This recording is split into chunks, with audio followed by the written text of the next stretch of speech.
ओम गणानां त्वं गणपतिगुं हवामहे प्रियणां त्वं प्रीपतिगुं हवामहे निधिनां त्वं निधिपतिगुं हवामहे वसुममां जानीतुं जासि गर्वदं मम गणगणपते नमो नमः। नमो देवी मा देवी शिवाय सततं नमः भगवते स्मतां दुर्गा देव्यो नमो नमः। त्र्यंबकं यजामहे सुगन्धिं पुष्टिवर्धनम् उर्वारुकमेव बन्धनां मृत्युमुक्षीमामृतात्। नमः शिवाय नमः शिवाय नमः शिवाय। शान्ताकारं भुजगशयनं पद्मनाभं सुरेशं विश्वाधारं गगनसदृशं मेघवर्णं शुभांगं लक्ष्मीकान्तं कमलनयनं योगिर्विद्यानगम्यं वन्दे विष्णुभवभयहरं सर्वलोकैकनाथं।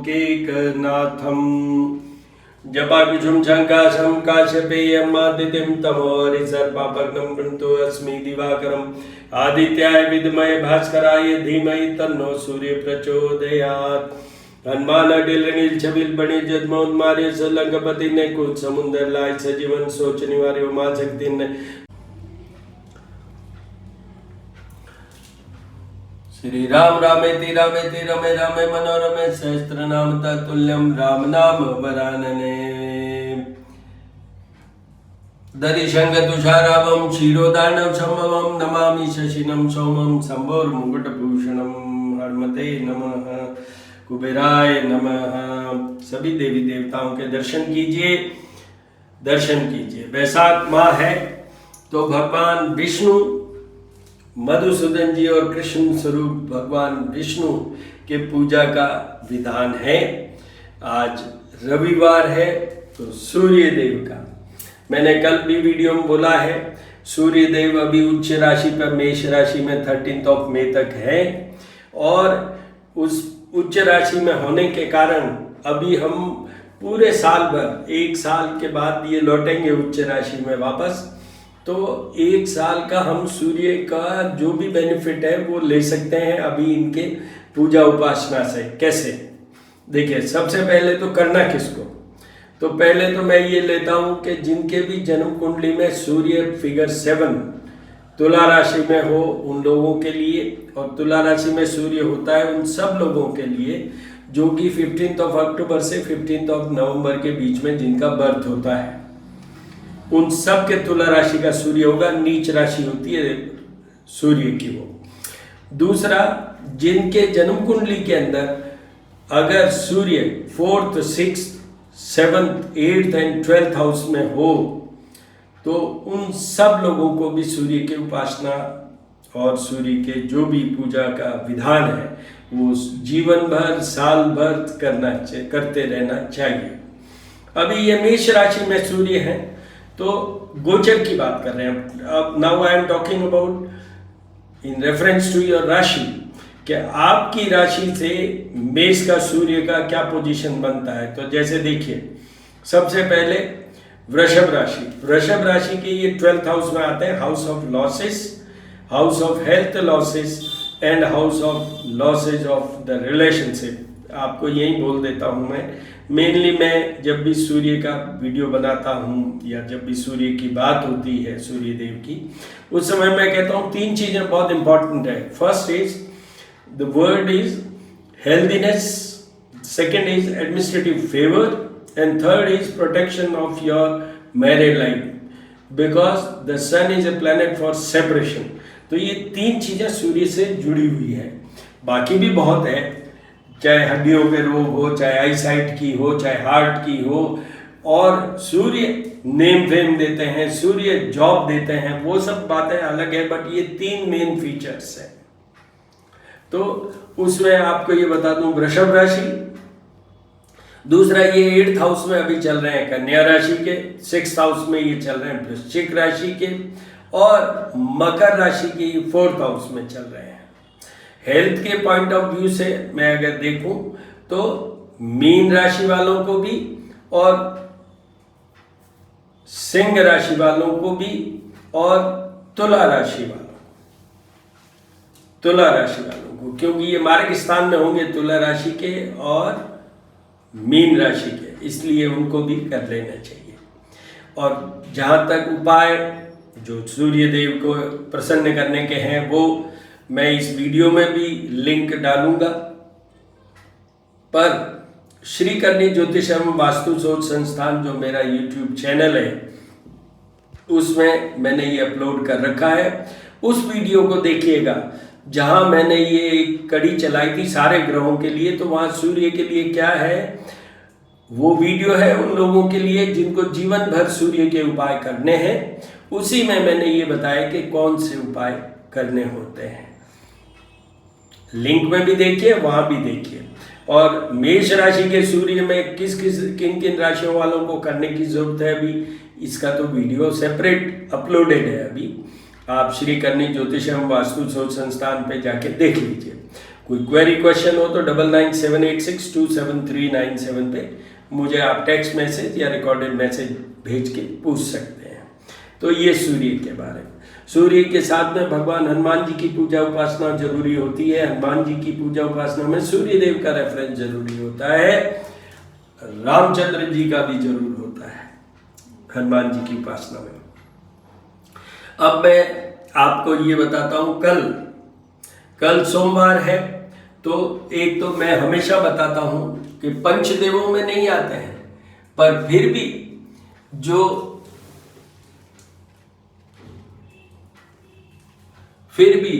जो भगवान शिव की जटाओं में विराजते हैं, दधिशंग तुषाराभम क्षीरोदार्णव संभवम नमामि शशिनम सोमम शंभोर मुकुटभूषणम चंद्रमाय नमः। तो भगवान चंद्रदेव की पूजा भी डेली हमें करनी चाहिए। कैसे करें, क्या उपाय करें? तो सबसे पहला उपाय जो बेस्ट है, दी बेस्ट, वो ये है कि शिवलिंग पे जल चढ़ाएं, रुद्र शुक्त के द्वारा शिव जी का अभिषेक करें डेली। और वो चाहे आप YouTube से भी चला सकते हैं रुद्र शुक्त।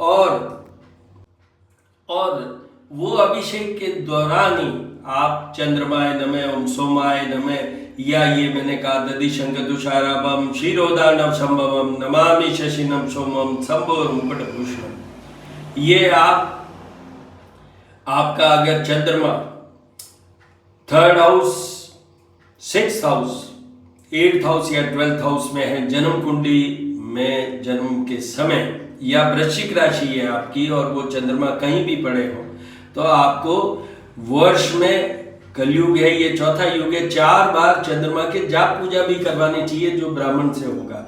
बट मेरे प्रैक्टिस में, मतलब people who are my client, they get it done twice, once other than Sawan and another in the month of Shravan only।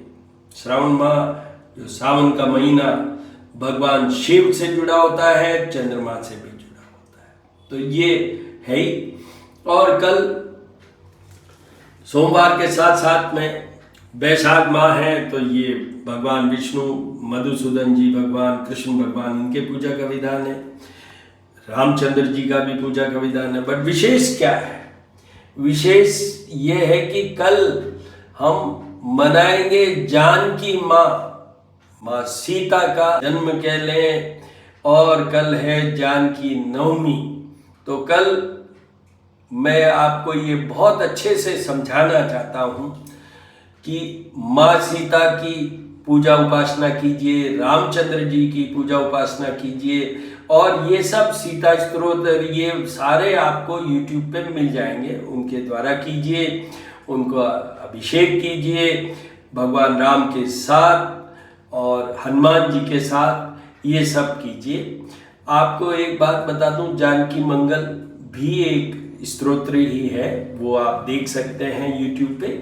तो मैं ये कहना चाहता हूँ कि मैं उन लोगों के लिए कह रहा हूँ, स्पेशली स्त्री वर्ग, पर सबके लिए ये अप्लाइड है, वो जिनकी शादी नहीं हो रही है, जिनकी शादी हो गई उसमें प्रॉब्लम है, जिनकी शादी से रिलेटेड कोई भी तरह की प्रॉब्लम हो, संतान नहीं हो रहा है, सुख नहीं है, वो सब के लिए this is the best day in a year जब ये जानकी नवमी को आपको ये पूजा करनी चाहिए। उससे आपको ये बता दूं, जानकी नवमी माँ सीता को आशीर्वाद था किसका? माँ गौरी का, मतलब पार्वती माता का। करना तो ये भी चाहिए कि पार्वती मंगल, जानकी मंगल दोनों पढ़िए कल आप, पर जानकी मंगल इज ए मस्ट। तो उनको मातेश्वरी माँ पार्वती का, फिर माँ सीता कौन है? माँ सीता है, लक्ष्मी कह दें, हम माँ सीता कह दें, जानकी माँ कह दें, वैदेही कह दें, ये सब नाम है माँ सीता के। और ये सीता नाम इसलिए है कि वो सब आपको स्टोरी मिल जाएगी वहाँ यूट्यूब पे भी मिल जाएगी, जगह जगह मिल जाएगी कि ये जनक जी अपनी पत्नी के साथ जब हल जोत रहे थे फील्ड में, तो वहाँ पर उनका जो हल का आगे का पोर्शन होता है वो टकराया एक बर्तन से, कलश से, और माता सीता वहाँ उनको मिली। तो सीता माँ का प्रादुर्भाव या प्राकट्य या जन्म पृथ्वी से हुआ है। तो देखिए क्या क्या चीज, पहले माता सीता मतलब लक्ष्मी स्वरूप, तो देखिए बुध, बृहस्पति, शुक्र, और फिर जन्म जमीन से निकली, पृथ्वी से निकली, तो इसलिए मंगल भी आ जाता है। और एक अलग तरीके से निकली, हल जोतते हुए निकली, तो उसमें सब कुछ आ जाते हैं, all the 9 planets. Rahu Ketu भी आ जाते हैं, चंद्रमा भी आ जाते हैं, सूर्य भी आ जाते हैं, क्योंकि उनका विवाह हुआ वो सूर्यवंशी भगवान राम से। तो कल ये बहुत बड़ा इंपॉर्टेंट डे है, अपने सारे ग्रह सुधारिए, माता जानकी का कल अच्छे से पूजन कीजिए। आपको कोई भी क्वेरी क्वेश्चन हो 9978627397 पे लिखिए, टेक्स्ट मैसेज या वॉइस मैसेज, मैं आपको जवाब दे दूंगा। ये करिए आप, कल का बहुत इंपॉर्टेंट डे है। चंद्रमा की पूजा भी करना मत भूलिएगा, शिव जी की पूजा भी करना मत भूलिएगा, और भगवान विष्णु के जो स्वरूप है उनकी भी पूजा करने का पूरा है, तो ये कीजिएगा। ये विशेष दिन है, मैं दोबारा रिपीट कर रहा हूं, करिएगा।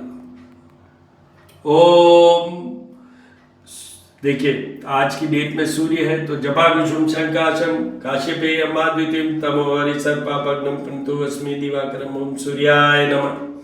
कल चंद्रमा का, भगवान शिव का, तो पहले तो चंद्रमा का ही करेंगे, क्योंकि मैं तो एस्ट्रोलॉजर हूँ, तो ग्रहों की बात हो रही है यहाँ पर, इसलिए दधिशंक तुषाराभम क्षीरोदानव संभवम नमामि शशिनम सोमम शंभोर मुकुटभूषणम ओम चंद्रमाय नमः।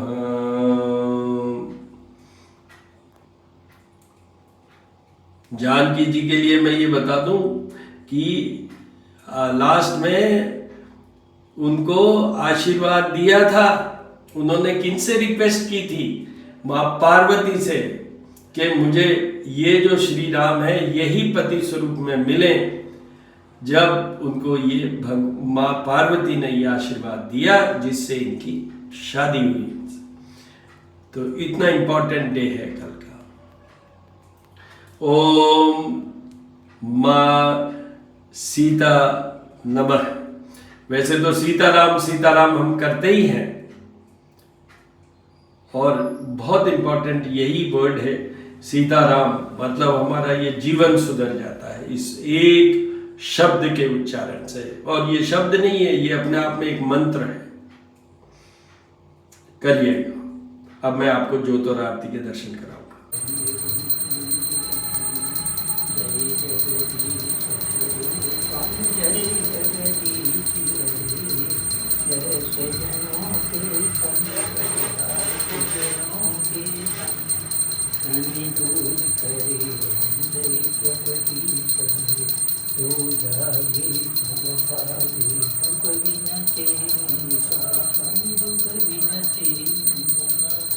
संपत्ति गरी आवे करचन के संग जय जगदीश पिता